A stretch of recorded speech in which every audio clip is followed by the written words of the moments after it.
Well, hello there, everybody. Thanks for coming to the MGS channel. So, today's video is going to be on how to be a good driver for Uber and Lyft. Now, not everybody that gets in your car as a passenger is going to be happy. And that's the thing.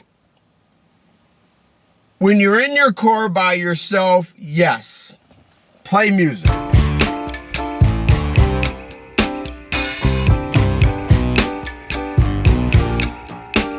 Right? But here's the thing.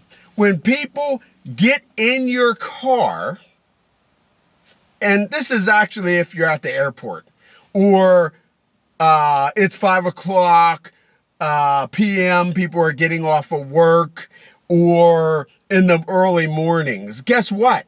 Most people don't want to hear, you see this? They don't want to hear a bunch of loud music. They're tired in the morning, or they just got out of a business meeting. So they're not ready to hear a bunch of loud music. You want to be a good driver? Turn it down. Or better yet, turn it off. Turn your radio off. Most people, if there's two of them back there, want to relax. Now, yes, later in the day, Saturday, Friday, yes, it's good to be able to listen to a little music, but not blasting when you have business people in your car. And I'm talking about professional people, meaning if they look like a lawyer, they usually don't want to hear rap music blasting in their ear, cussing. Especially the ones that got the ear pod in their ear. They're usually on a business call if they're typing, or, their business up here. So if you want them to tip you, maybe you should keep it quiet. How about that? Keep it quiet. Okay, that's the first thing. The cool thing about this job is you get to make your own hours. So don't drive all day, 7 days a week. You're going to be miserable. You have to deal with a bunch of customers all the time. You have to deal with people that can't drive on the highway. You're going to be miserable. And if you're doing that every day, 7 days a week, you're not going to be able to go home, take a shower, relax, and just ease, relax, right? So here's the thing. I feel that rideshare is a side hustle, meaning, because here's the thing. There can be one day you make a bunch of money, and then the next day can be really slow to where you really don't make any money. So if you're always doing Lyft and Uber and you're trying to do it hardcore, you're going to be upset. Here's another solution. Stop speeding on the highway and scaring your customers. Half of you say you don't get tipped. Why would I tip somebody as a customer, get in your car, and you're doing 90 and 100 and you're flying through traffic? Why would I give you a tip at the end of that trip? I wouldn't. You scare most people. And here's the thing. This ain't just me saying this. I get passengers in my car, and when I drive right and I do the speed limit, they thank me for getting them there safe. And they tell me the stories of how people drive and scare them as they're driving. You can't think you're going to get a tip. Business people are not going to, most of the time, or there might be one or two people that do it, but most of the time, you're not going to get a tip for blasting your radio when they're trying to do business in the car. You're not. You can complain about it, and you can say, it's my car. Well, it's not. Lyft and Uber is a business, meaning I'm in my car right now, as you can see, I'm technically not in a car. I'm in my office. This is my office. I'm here. I'm here to work. So here's what I do for safety. When I see somebody that's at their house, I come there and I get out. I get out of my car. Hey, how you doing? And I see, first I talk to them and I say hello. If they're in a miserable situation or something's going on, you know by interacting with them, especially if they're going to the airport or something. I get out, I help them, I put it in the trunk. Some people don't want you to touch their stuff, but I still do it so they don't slam my trunk. That's the reason I get out. And I want to see their attitude. If they're in a hateful attitude, most people will say something nasty to you, and that person, I'll say, no, find the next ride and I'll go somewhere else. But you can tell. And here's another thing, people. If the kid looks really young, don't let them in the car. And here's the thing. Lyft and Uber, if you read their rules, it tells you don't pick up minors. So if somebody's 10, 11, 12, 5, 6, you're not supposed to have them in your car. You're not. I don't care what I wasted money. Well, you still aren't supposed to have them in the car. And I'm going to tell you why. If you was to pick up a child and you drop them off and they say that you did something to them, you're in trouble. And you might cry about it, but you're in trouble. Do not have minors in your car. Don't. The only people that are supposed to have children in their car are Z-Trip taxi drivers, rural taxi drivers, okay? They go to school for that. They get a license, but they have a sticker on their car that says they're student drivers and stuff, that they're allowed to do that. Rideshare drivers, you're not allowed to do that, okay? You're not allowed to do that. I hear so many people tell me how they take people to school, middle school and that. You're not supposed to do that. That's against the law. Meaning if you get caught or that child says something that you did, you're in trouble as a driver. So try to make sure you're not picking up minors, children, little babies. Don't do that. And here's another thing I want to say. Don't let people in your car that don't have a booster seat or a baby seat. Because see, in Pennsylvania, if you're driving, because see, even though you want to say, this is my car, it's not. By the law standpoint, if somebody gets in your car and you hit the brakes and that kid goes flying through your windshield, you're going to be in a lot of trouble. A lot of trouble. So I hear it all the time when people come up to my car and they have a little baby and they say, hey, I tell them, no, you have to have a booster seat or a baby seat to put that baby in. And they say, other drivers let us. Well, not this car, not my car, not my office. See, there's a difference when I say that, because now there's safety issues. Yes, this is my car, but when I drive my car, I love being safe, or my office, however you want to say it. Because I know a lot of yins out there are going to look at it and go, oh, that's my car. It might be your car, but there's rules that have to be followed or you can get in serious trouble. I mean, there you go.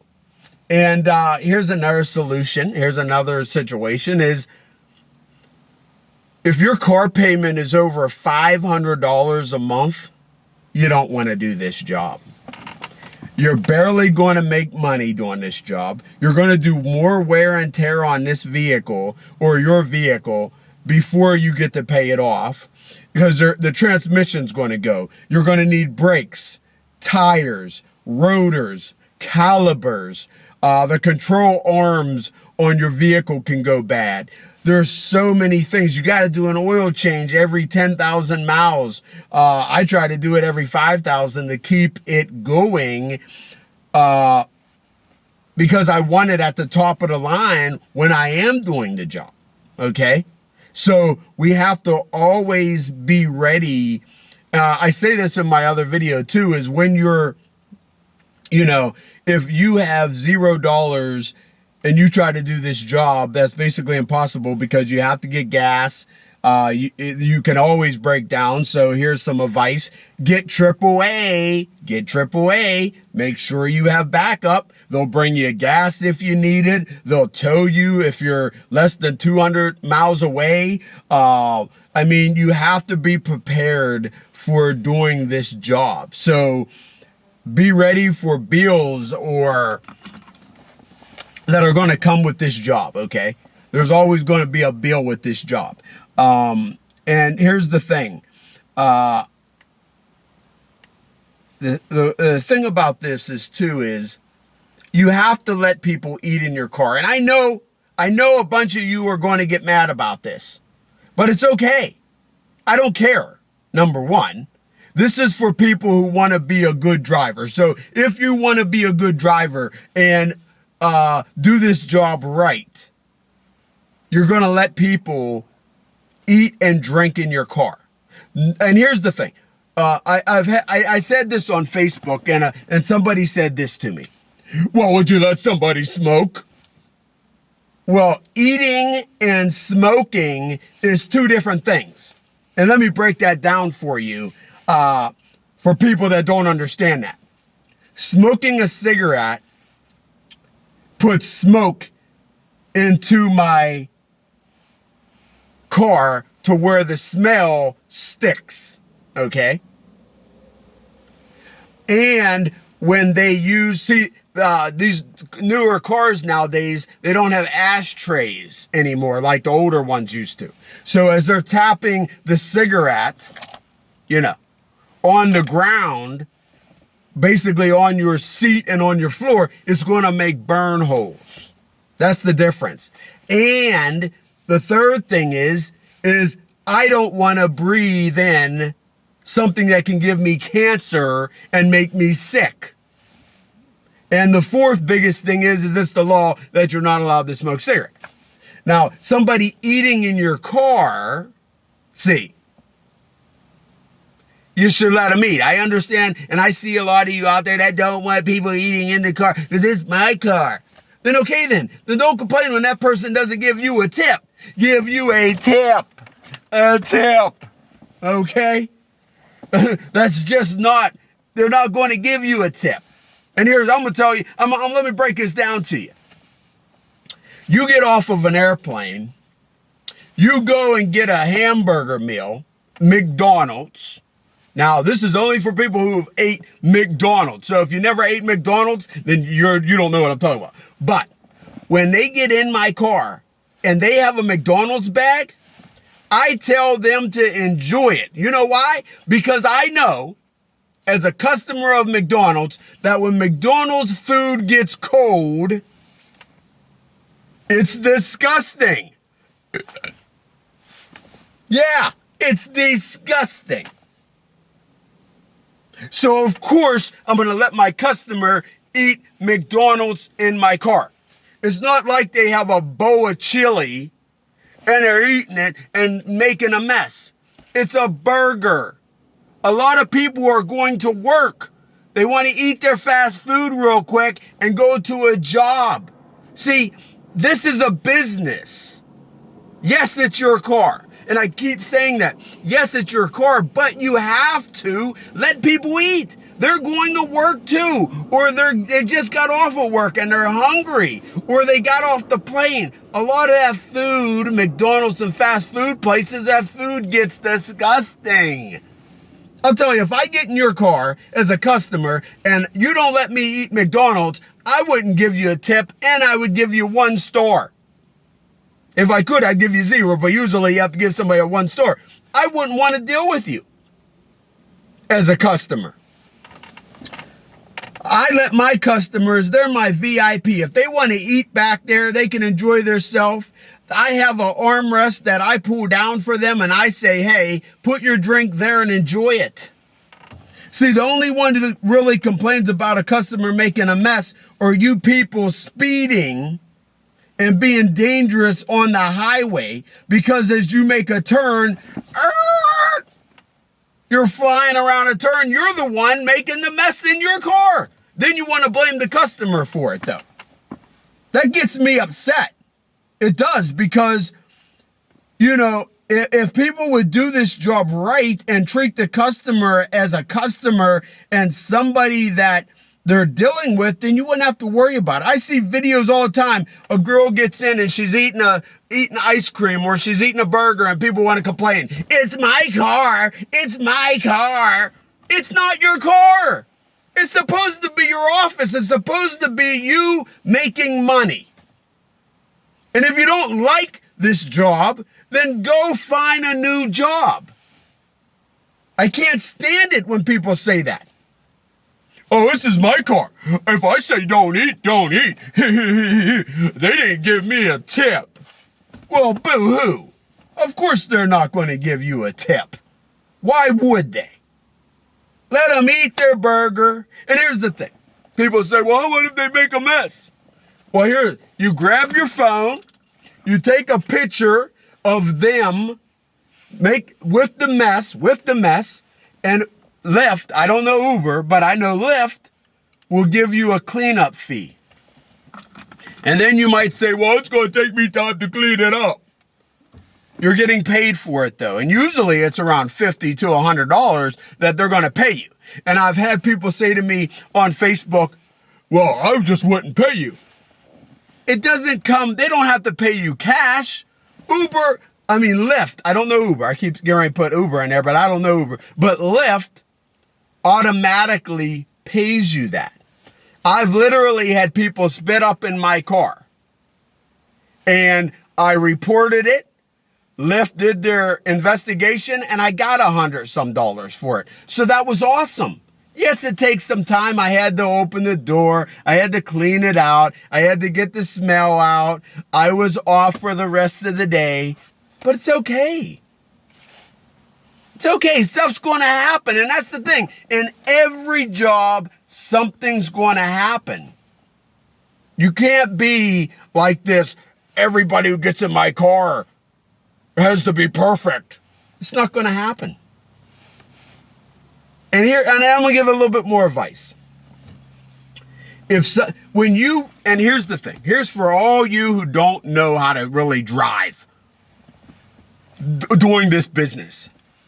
When you arrive to pick somebody up, you can say arrive, but don't say pick up. Even when they get in your car, still don't say pick up yet. See how their attitude is. And immediately, if they have a really bad attitude, tell them to get out, cancel the trip, and leave.